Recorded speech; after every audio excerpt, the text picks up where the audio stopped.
പെന്തക്കോസ്ത് സഭകളുടെ വളർച്ചയുടെ 10 കാരണങ്ങൾ. അമേരിക്കയിലെ പ്രമുഖ തിയോളജിയന്മാരിൽ ഒരാളും എഴുത്തുകാരനും പ്രസംഗകനുമൊക്കെയായ ജോസഫ് മറ്റേര ഫെബ്രുവരി മാസത്തിൽ പ്രസിദ്ധീകരിച്ച തന്റെ ഒരു ലേഖനത്തിൽ അമേരിക്കയിലെ പ്രമുഖ ക്രൈസ്തവ സഭകളുടെ എല്ലാം അംഗസംഖ്യയിൽ വലിയ കുറവുണ്ടാകുമ്പോഴും പെന്തക്കോസ്ത് സഭകൾ വലിയ വളർച്ച നേടുന്നു, അതിന്റെ കാരണങ്ങൾ എന്തൊക്കെയാണെന്ന് കണ്ടെത്തുവാനുള്ള ശ്രമം നടത്തിയിട്ടുണ്ട്. ദ ക്രിസ്ത്യൻ പോസ്റ്റ് എന്ന ഓൺലൈൻ മാധ്യമത്തിലാണ് ജോസഫ് മറ്റേര തന്റെ ലേഖനം പ്രസിദ്ധീകരിച്ചത്. അദ്ദേഹം നിരത്തുന്ന 10 കാരണങ്ങൾ, ആ കാരണങ്ങൾ അമേരിക്കയിലെ പെന്തക്കോസ്ത് സഭകളുടെ വളർച്ചയുടെ മാത്രം കാരണങ്ങളല്ല.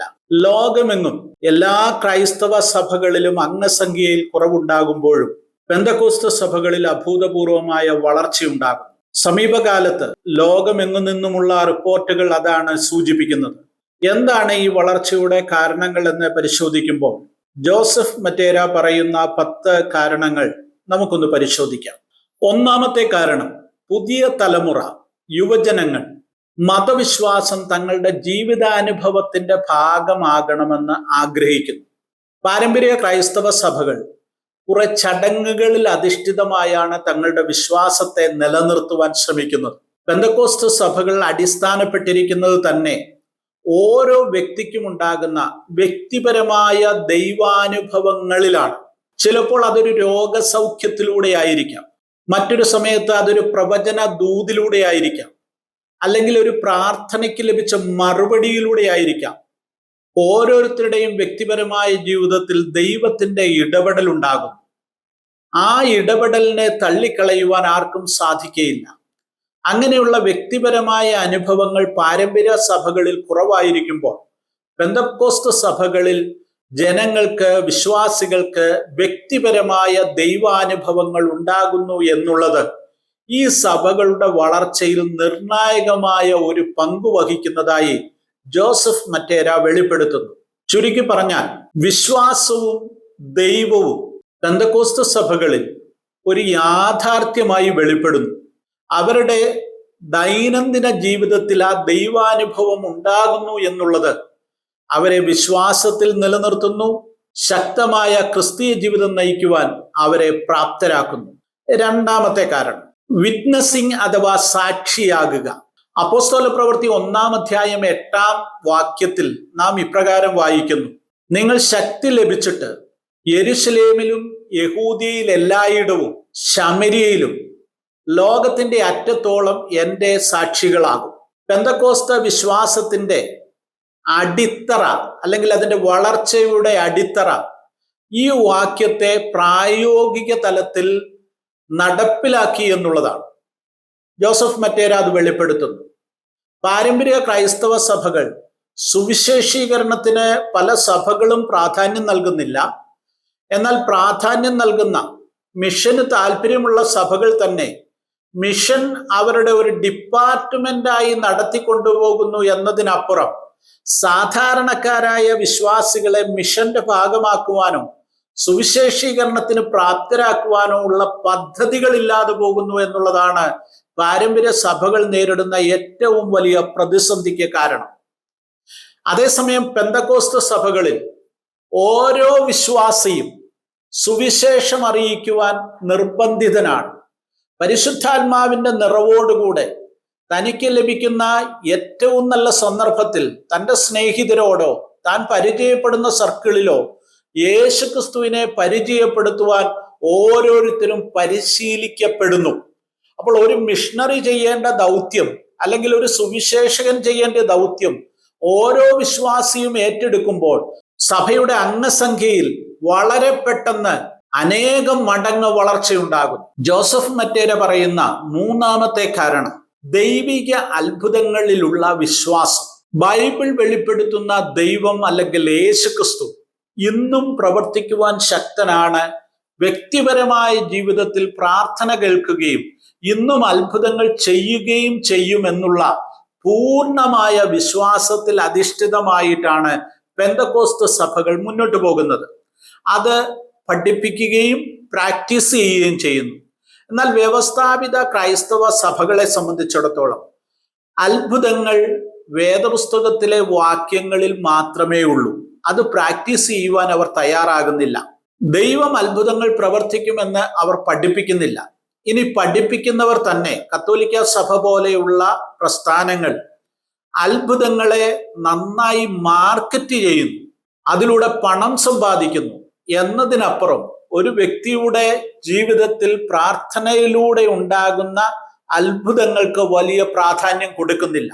വിശുദ്ധന്മാരിലൂടെയോ പുണ്യാത്മാക്കളിലൂടെയോ ഒക്കെ അത്ഭുതങ്ങൾ നടക്കുന്നു എന്ന് പഠിപ്പിക്കുന്ന കത്തോലിക്ക സഭ യേശുക്രിസ്തുവിലൂടെയുള്ള അത്ഭുതങ്ങളിൽ അല്ലെങ്കിൽ ദൈവവചനപ്രകാരമുള്ള അത്ഭുതങ്ങൾക്ക് വലിയ പ്രാധാന്യം നൽകുന്നില്ല എന്നുള്ളതാണ് യാഥാർത്ഥ്യം. അതേസമയം പെന്തക്കോസ്ത് സഭകളെ സംബന്ധിച്ചിടത്തോളം അവർ നിരന്തരം അത്ഭുതങ്ങൾക്ക് വേണ്ടി പ്രാർത്ഥിക്കുകയും ദൈവീയ അത്ഭുതങ്ങളിൽ വിശ്വസിക്കുകയും ആ അത്ഭുതങ്ങളിലൂടെ സഭ നിരന്തരം വളർച്ച പ്രാപിക്കുകയും ചെയ്യുന്നു. ജോസഫ് മറ്റേര വെളിപ്പെടുത്തുന്നു. നാലാമത്തെ കാരണം പ്രാർത്ഥനാ കൂട്ടായ്മകൾ. വ്യവസ്ഥാപിത ക്രൈസ്തവ സഭകളെ സംബന്ധിച്ചിടത്തോളം പ്രാർത്ഥന പള്ളിക്കകത്തെ ആരാധനാ ചടങ്ങുകളുടെ ഭാഗം മാത്രമാണ്. എന്നാൽ പെന്തക്കോസ്ത് വിശ്വാസികളെ സംബന്ധിച്ചിടത്തോളം പ്രാർത്ഥന അവരുടെ ജീവിതത്തിന്റെ ഭാഗമാണ്. നിരന്തരമായ പ്രാർത്ഥനകളിലൂടെയാണ് അവർ ജീവിക്കുന്നത് തന്നെ. പ്രാർത്ഥനയ്ക്ക് വലിയ പ്രാധാന്യം നൽകുന്നു. നിരന്തരമായ പ്രാർത്ഥനാ കൂട്ടായ്മകൾ നടക്കുന്നു. ഈ പ്രാർത്ഥനാ കൂട്ടായ്മകളിൽ അവർ തങ്ങളുടെ ആവശ്യങ്ങൾക്ക് വേണ്ടി പ്രാർത്ഥിക്കുന്നു എന്ന് മാത്രമല്ല, സമൂഹത്തിനു വേണ്ടിയും മറ്റുള്ളവർക്ക് വേണ്ടിയും പ്രാർത്ഥിക്കുന്നു. ഈ പ്രാർത്ഥനകളിൽ രാജ്യങ്ങൾക്ക് വേണ്ടിയും ലോകത്തിന്റെ സമാധാനത്തിനു വേണ്ടിയും ഒക്കെ പ്രാർത്ഥിക്കുന്നു. ഇങ്ങനെ വ്യത്യസ്തമായ നിരവധി വിഷയങ്ങൾക്ക് വേണ്ടി നിരന്തരം പ്രാർത്ഥിച്ചു കൊണ്ടിരിക്കുന്ന പ്രാർത്ഥനാ നിരതമായ ഒരു സമൂഹമായി പെന്തക്കോസ്ത് മുന്നോട്ട് പോകുമ്പോൾ ഈ പ്രാർത്ഥനാ കൂട്ടായ്മകളിൽ പങ്കെടുക്കുന്ന വ്യക്തികളെ സംബന്ധിച്ചിടത്തോളം അതവരുടെ ജീവിതത്തിന് വലിയ രൂപാന്തരം ഉണ്ടാക്കുന്നു, വലിയ സമാധാനവും ശാന്തിയും നൽകുന്നു. ഈ പ്രാർത്ഥനകൾ അവരെ വിശ്വാസത്തിൽ ഉറപ്പിക്കുന്നു. പെന്തക്കോസ്തിന്റെ സജീവ ഭാഗമായി മാറുവാൻ അവരെ പ്രാപ്തരാക്കി മാറ്റുന്നു. 5, പരിശുദ്ധാത്മ ശക്തിയിലുള്ള വിശ്വാസവും പരിശുദ്ധാത്മ നിറവിലുള്ള ജീവിതവും. പെന്തക്കോസ്ത് വിശ്വാസികളെ സംബന്ധിച്ചിടത്തോളം തൃത്വത്തിൽ മൂന്നാമനായ പരിശുദ്ധാത്മാവ് തങ്ങളുടെ മേൽ ഇറങ്ങി ആവസിക്കുമെന്നും തങ്ങൾക്ക് പരിശുദ്ധാത്മാവിന്റെ നിറവിലുള്ള ഒരു ജീവിതം നയിക്കുവാൻ സാധിക്കുമെന്നും അവർ വിശ്വസിക്കുകയും ആ നിലയിൽ അത് പ്രാക്ടീസ് ചെയ്യുകയും ചെയ്യുന്നു. അതിന്റെ പ്രത്യക്ഷമായ ഒരു അടയാളമായി അന്യഭാഷകളിൽ അവർ സംസാരിക്കുന്നു. പരിശുദ്ധാത്മാവിന്റെ നിറവ് എല്ലാ വിശ്വാസികൾക്കും സ്വായത്തമാക്കുവാൻ സാധിക്കും. അങ്ങനെ സ്വായത്തമാക്കുന്ന ഒരു വ്യക്തിയെ സംബന്ധിച്ചിടത്തോളം ഈ പരിശുദ്ധാത്മാവിന്റെ നിറവിലും നിയോഗത്തിലും നടത്തിപ്പിലും അവരുടെ ജീവിതത്തെ ക്രമീകരിക്കുവാൻ സാധിക്കുന്നു. അങ്ങനെ ജീവിക്കുമ്പോൾ പാപ സ്വഭാവങ്ങളിൽ നിന്ന്, തങ്ങൾ പിന്തുടർന്നു വന്നിരുന്ന തെറ്റായ ജീവിത രീതികളിൽ നിന്ന്, അധാർമികതയിൽ നിന്നൊക്കെ മാറി വിശുദ്ധമായ ഒരു ജീവിതം നയിക്കുവാൻ അവർക്ക് സാധിക്കുന്നു. അത് ഏറ്റവും പ്രധാനപ്പെട്ട ഒരു കാര്യമാണ്. പരിശുദ്ധാത്മ നിറവിലുള്ള ഒരു ജീവിതം അവർക്ക് നൽകുന്ന സ്വസ്ഥത, സമാധാനം, വ്യത്യസ്തമായ ഒരു ജീവിത രീതി, പുതിയൊരു സംസ്കാരം അവരുടെ ജീവിതത്തെ സമൂലമായി രൂപാന്തരപ്പെടുത്തുന്നു. 6, സാത്താന്യ ബന്ധനങ്ങളിൽ നിന്നുള്ള വിടുതൽ. പെന്തക്കോസ്ത് സഭകൾ പഠിപ്പിക്കുന്ന ഒരു പ്രധാനപ്പെട്ട കാര്യം തിന്മയുടെ മൂർത്തിയായ സാത്താൻ ഒരു യാഥാർത്ഥ്യമാണെന്നും ഈ സാത്താൻ ജനത്തെ തിന്മയിലേക്കും അധാർമികതയിലേക്കും നയിക്കുവാൻ പരിശ്രമിക്കുന്നു എന്നും ഓരോ വ്യക്തിയെയും ആത്യന്തികമായി നരകത്തിൽ എത്തിക്കുക എന്നുള്ളത് സാത്താന്റെ ദൗത്യമാണെന്നും പെന്തക്കോസ്ത് സഭകൾ പഠിപ്പിക്കുന്നു. ഇങ്ങനെ സാത്താന്റെ പോരാട്ടത്തിനെതിരെ പ്രാർത്ഥിച്ച് പരിശുദ്ധാത്മാവിന്റെ സഹായത്തോടെ വിടുതലുകൾ ഏറ്റെടുക്കുവാൻ പെന്തക്കോസ്ത് വിശ്വാസികൾ തയ്യാറാകുന്നു. ഇതവരുടെ ജീവിതത്തിൽ ആധുനിക കാലം നൽകുന്ന നിരവധി പ്രതിസന്ധികൾക്ക് പരിഹാരം വരുത്തുവാൻ കാരണമായി മാറുന്നു. വിഷാദരോഗം, നിരാശ, ജീവിതത്തിന്റെ പലവിധമായ തകർച്ചകൾ, ഇതിന്റെയൊക്കെ അടിസ്ഥാന കാരണം സാത്താനും പാപവുമാണെന്നുള്ള ബോധ്യമുള്ളത് കൊണ്ട് അതിനെതിരെ ശക്തമായി പ്രാർത്ഥിക്കുകയും പോരാടി വിജയം വരിക്കുകയും ചെയ്യുക എന്നുള്ളത് പെന്തക്കോസ്ത് സഭകളുടെ പൊതുരീതിയാണ്.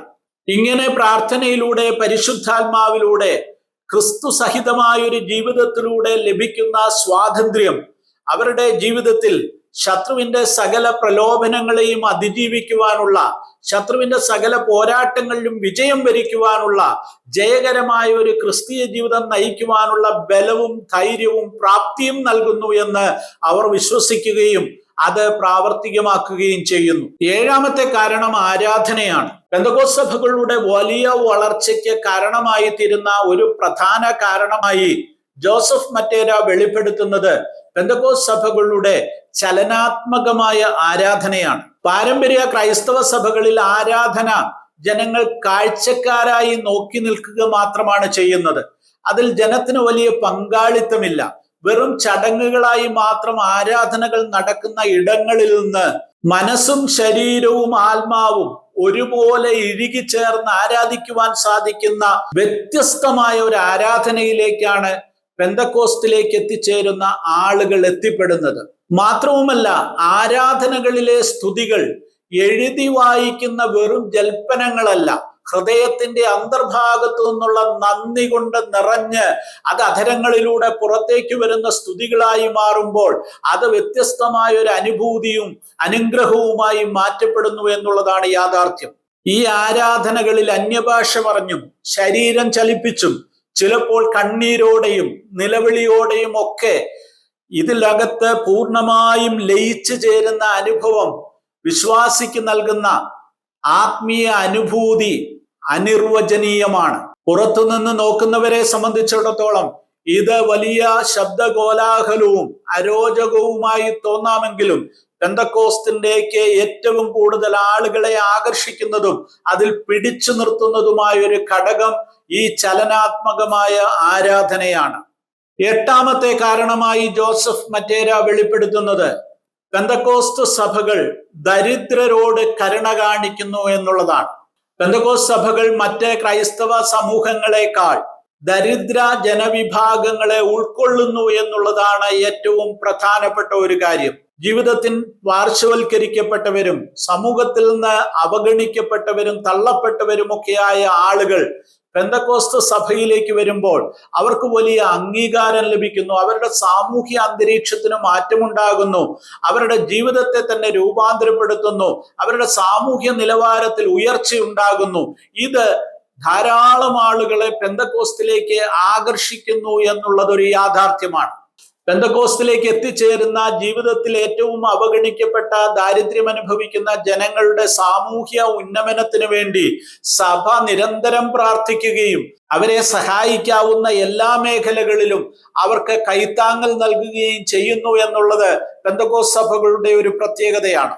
ഇത് പറയുമ്പോൾ മറ്റൊരു യാഥാർത്ഥ്യം കൂടെ നമ്മൾ പറയേണ്ടതുണ്ട്. കത്തോലിക്ക സഭയാണ് ലോകത്തിലെ മറ്റെല്ലാ സഭകളെക്കാളും ജീവകാരുണ്യ പ്രവർത്തനങ്ങളിൽ ഏർപ്പെട്ടിരിക്കുന്നത് എന്നുള്ളത് യാഥാർത്ഥ്യമാണ്. അവർക്ക് ധാരാളം സ്ഥാപനങ്ങളുണ്ട്. ആ സ്ഥാപനങ്ങളെല്ലാം ദരിദ്ര ജനവിഭാഗങ്ങളുടെ ഉന്നമനത്തിനു വേണ്ടിയും വിദ്യാഭ്യാസത്തിനു വേണ്ടിയും ആതുര സേവനത്തിനു വേണ്ടിയും ഒക്കെ പ്രവർത്തിക്കുന്നുണ്ട്. അവിടെ ധാരാളം കന്യാസ്ത്രീകളും അതുപോലെ സന്യസ്തരായിട്ടുള്ള ധാരാളം ആളുകളും അവിടെ പ്രവർത്തിക്കുന്നുമുണ്ട്. ഇതെല്ലാം യാഥാർത്ഥ്യമായ കാര്യമാണ്. എന്നാൽ ഇവിടെ പെന്തക്കോസ്ത് സഭകളും ഇതും തമ്മിലുള്ള വ്യത്യാസം, പെന്തക്കോസ്ത് സഭകൾക്ക് ഇതുപോലെയുള്ള സ്ഥാപനങ്ങളൊന്നുമില്ല ജീവകാരുണ്യ പ്രവർത്തനങ്ങൾ നടത്തുവാനായിട്ട്. എന്നാൽ ഈ പെന്തക്കോസ്ത് സഭകൾ മിക്കവയും ചെറിയ കൂട്ടായ്മകളാണ്. ആ ചെറിയ കൂട്ടായ്മകളിൽ വരുന്ന ഓരോ വിശ്വാസിയും തൻ്റെ കൂടെ ആരാധനയ്ക്ക് വരുന്ന ഒരു സാധാരണക്കാരനെ, ഒരു ദരിദ്രനെ, ഒരു പാവപ്പെട്ടവനെ തന്നാൽ ആകും വിധം സഹായിക്കുന്നു എന്നുള്ളതാണ് ഇവിടുത്തെ പ്രത്യേകത. മറ്റ് സഭകൾ ചാരിറ്റി ചെയ്യുന്നത് അവരുടെ സഭാ നേതൃത്വത്തിന്റെ ഒരു പ്രൊജക്റ്റിന്റെ ഭാഗമായി തങ്ങളുടെ സഭയിലുള്ള പാവപ്പെട്ടവർക്ക് അല്ലെ സമൂഹത്തിലുള്ള പാവപ്പെട്ടവർക്ക് ഏതെങ്കിലും ചാരിറ്റി പ്രവർത്തനങ്ങളിലൂടെ സാമ്പത്തിക സഹായങ്ങളോ വിദ്യാഭ്യാസ സഹായങ്ങളോ ഒക്കെ കൊടുക്കുന്നുണ്ടാകാം. എന്നാൽ ഇവിടുത്തെ വ്യത്യസ്തത, പെന്തക്കോസ്ത് സഭയിൽ 10-50 പേർ ഒന്നിച്ചു കൂടി വന്ന് ആരാധിക്കുമ്പോൾ അതിൽ 30 പേർ ചേർന്ന് തങ്ങളുടെ ബാക്കിയുള്ള 20 പേരെ സാമ്പത്തികമായി സഹായിക്കുന്നു. അപ്പോൾ ഇവിടെ പരസ്പരമുള്ള ഷെയറിങ്ങിന്റെ മഹത്തായ ഒരു മാനവികതയാണ് നമുക്കിവിടെ കാണുവാൻ സാധിക്കുന്നത്. പെന്തക്കോസ്തിനെ വ്യത്യസ്തമാക്കുന്ന ഏറ്റവും പ്രധാനപ്പെട്ട കാര്യം ഇതാണ്. കേന്ദ്രീകൃതമായ ഒരു സഹായ വിതരണമല്ല പെന്തക്കോസ്തിൽ നടക്കുന്നത്. തങ്ങളുടെ കൂട്ടത്തിലുള്ള, തങ്ങളുടെ കൂട്ടായ്മയിൽ പങ്കെടുക്കുന്ന, തങ്ങളോടൊപ്പം ആരാധിക്കുന്ന, തങ്ങളോടൊപ്പം അപ്പം നുറുക്കുന്ന ആ ഒരു വ്യക്തിക്ക് ഒരു ബുദ്ധിമുട്ടുണ്ടാകുമ്പോൾ തങ്ങളാൽ കഴിയുള്ളത് ഇവരൊന്നിച്ചു ചേർന്ന് ആ കുടുംബത്തിന് അല്ലെങ്കിൽ ആ വ്യക്തിക്ക് ചെയ്യുന്നു എന്നുള്ളതാണ് പെന്തക്കോസ്തിനെ വ്യത്യസ്തമാക്കി മാറ്റുന്നത്. 9ാമത്തെ കാര്യമായി ജോസഫ് മറ്റേര പറയുന്നത്, വംശീയമായ വേർതിരിവുകൾക്ക് പെന്തക്കോസ്തിൽ സ്ഥാനമില്ല എന്നുള്ളതാണ്. വ്യവസ്ഥാപിത ക്രൈസ്തവ സഭകൾ പലപ്പോഴും ഈ നിലയിലുള്ള വേർതിരിവുകൾ വളരെ വ്യക്തമായി വെളിപ്പെടുത്തുമ്പോൾ പെന്തക്കോസ്ത് സഭകളിൽ, പ്രത്യേകിച്ച് അമേരിക്കയിലെ പെന്തക്കോസ്ത് സഭകളിൽ കറുത്ത വർഗക്കാരനും വെളുത്ത വർഗക്കാരനും ഹിസ്പാനിക്കും ഏഷ്യക്കാരനും എല്ലാം ഒന്നിച്ച് ആരാധിക്കുന്നു എന്നുള്ളതാണ് ഏറ്റവും പ്രധാനപ്പെട്ട കാര്യം. അവിടെ സാമൂഹ്യമായ വേർതിരിവുകളില്ലാതെ ആത്മീയ അനുഭവങ്ങൾ പങ്കിടുവാൻ ഇവർക്ക് സാധിക്കുന്നു എന്നുള്ളത് ഈ സഭകൾ വളരെ പെട്ടെന്ന് വളർച്ച പ്രാപിക്കുന്നതിന് കാരണമായി മാറുന്നുവെന്ന് ജോസഫ് മറ്റേര വെളിപ്പെടുത്തുന്നു. ഇത് പറയുമ്പോൾ കേരളത്തിലെ സഭാ വളർച്ചയുമായി ബന്ധപ്പെട്ട പലപ്പോഴും പെന്തക്കോസ്ത് സമൂഹങ്ങൾക്കെതിരെ ഉയരുന്ന ആരോപണം, പല ജാതിയിൽ നിന്ന് പെന്തക്കോസ്തിലേക്ക് എത്തിയിട്ടും പെന്തക്കോസ്തിനകത്തും ജാതി ഒരു യാഥാർത്ഥ്യമാണെന്ന് പറയുന്ന ആളുകളും വിമർശിക്കുന്ന ആളുകളുമുണ്ട്. ഇവിടെ നമ്മൾ മനസ്സിലാക്കേണ്ട ഒരു കാര്യം, കേരളത്തിലുള്ള എല്ലാ ക്രൈസ്തവ സഭകളെയും എടുത്ത് പരിശോധിച്ചാൽ അതിൽ ജാതി വേർതിരിവുകൾ വളരെ കുറച്ചു മാത്രം വിസിബിൾ ആയിട്ടുള്ള പ്രസ്ഥാനം എന്ന് പറയുന്നത് പെന്തക്കോസ്താണ്. മറ്റെല്ലാ ക്രൈസ്തവ സഭകളിലും ജാതി വേർതിരിവുകൾ വലിയ തോതിലുള്ളപ്പോൾ പെന്തക്കോസ്തിൽ താരതമ്യേന അത് കുറവാണ് എന്നുള്ളതാണ് യാഥാർത്ഥ്യം. 10ാമത്തെ കാരണമായി ജോസഫ് മറ്റേര പറയുന്നത് ബൈബിളിനോടുള്ള പ്രതിബദ്ധതയാണ്. 66 പുസ്തകങ്ങൾ അടങ്ങിയ വിശുദ്ധ തിരുവെഴുത്തിനെ ദൈവനിശ്വാസീയമായി പെന്തക്കോസ്ത് സഭകൾ വിശ്വസിക്കുകയും അതിന് വലിയ പ്രാധാന്യം നൽകുകയും ചെയ്യുന്നു. ദൈവത്തിന്റെ വചനം നിരന്തരം വായിക്കുകയും അത് വായിക്കുവാൻ സഭകൾ പ്രോത്സാഹിപ്പിക്കുകയും ചെയ്യുന്നു. മാത്രവുമല്ല, ബൈബിളിലെ അത്ഭുതങ്ങളെ ഒന്നും വിശ്വസിക്കുന്നതിന് ശാസ്ത്രത്തിന്റെ പിന്തുണയോ അല്ലെങ്കിൽ തങ്ങളുടെ ബുദ്ധിയിൽ എത്തുന്നത് പോലെ കാര്യങ്ങൾ മനസ്സിലാക്കിയെങ്കിൽ മാത്രമേ ബൈബിൾ വിശ്വസിക്കുവാൻ സാധിക്കുകയുള്ളൂ എന്നുള്ള സംശയങ്ങളൊന്നും പെന്തക്കോസ്ത് വിശ്വാസികളെ സംബന്ധിച്ചിടത്തോളം ഇല്ല എന്നുള്ളതാണ് യാഥാർത്ഥ്യം. അത് പൂർണ്ണമായും അവർ വിശ്വസിക്കുന്നു. മാത്രവുമല്ല, ആ അത്ഭുതങ്ങൾ ചെയ്യുവാൻ ഇന്നും ദൈവത്തിന് സാധിക്കുമെന്നും വിശ്വസിക്കുന്നു. അതുകൂടാതെ ദൈവത്തിന്റെ വചനത്തിന്, വചന കേൾവിക്ക് വലിയ പ്രാധാന്യം നൽകുന്നു.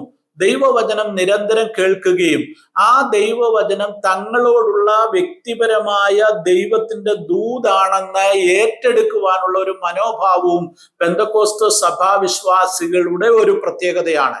ഇങ്ങനെ ഈ 10 കാര്യങ്ങൾ, ജോസഫ് മറ്റേര വെളിപ്പെടുത്തിയിരിക്കുന്ന 10 കാര്യങ്ങൾ പെന്തക്കോസ്തിന്റെ വളർച്ചയ്ക്ക് അമേരിക്കയിൽ കാരണമായി തീരുന്നു എന്നാണ് അദ്ദേഹത്തിന്റെ നിരീക്ഷണം. എന്നാൽ ഇത് അമേരിക്കയിൽ മാത്രമല്ല, ലോകമെങ്ങുമുള്ള പെന്തക്കോസ്ത് സഭകളുടെ പൊതുവായ ചില കാര്യങ്ങളാണ് അദ്ദേഹത്തിന്റെ നിരീക്ഷണങ്ങളായി അദ്ദേഹം അവതരിപ്പിച്ചിരിക്കുന്നത്.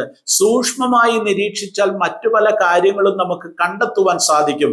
എന്നാൽ ഒരു കാര്യം യാഥാർത്ഥ്യമാണ്, ലോകത്തിലെല്ലാ ക്രൈസ്തവ സഭകളും അംഗസംഖ്യയിൽ വലിയ കുറവ് രേഖപ്പെടുത്തുമ്പോൾ പെന്തക്കോസ്ത് സഭകൾക്ക് ലോകമെങ്ങും ധാരാളം ആളുകൾ പുതുതായിട്ട് ഈ സഭകളിലേക്ക് വന്നു ചേരുകയും വലിയ വളർച്ച ഉണ്ടാകുകയും ചെയ്യുന്നു. ലോകമെങ്ങു നിന്നുമുള്ള കണക്കുകൾ അതാണ് സൂചിപ്പിക്കുന്നത്. പരിശുദ്ധാത്മാവിന്റെ ശക്തിയിലും നിറവിലും നടത്തിപ്പിലും വിശ്വസിക്കുകയും ദൈവത്തിന്റെ വചനത്തെ പൂർണ്ണമായി അനുസരിക്കുകയും നിരന്തര പ്രാർത്ഥനകളിലൂടെയും ആരാധനകളിലൂടെയും ദൈവ സാന്നിധ്യം അനുഭവിക്കുകയും വിശുദ്ധ ജീവിതം നയിക്കുകയും സുവിശേഷീകരണത്തിൽ പങ്കാളിത്തം വഹിക്കുകയും സാഹോദര്യത്തിന്റെയും മാനവികതയുടെയും കൂട്ടായ്മ ഇടങ്ങളായി സഭകൾ നിലനിൽക്കുകയും ചെയ്യുന്ന കാലത്തോളം പെന്തക്കോസ്ത് 21ാം നൂറ്റാണ്ടിന്റെ ആത്മീയ മുന്നേറ്റമായി മാറിയില്ലെങ്കിലേ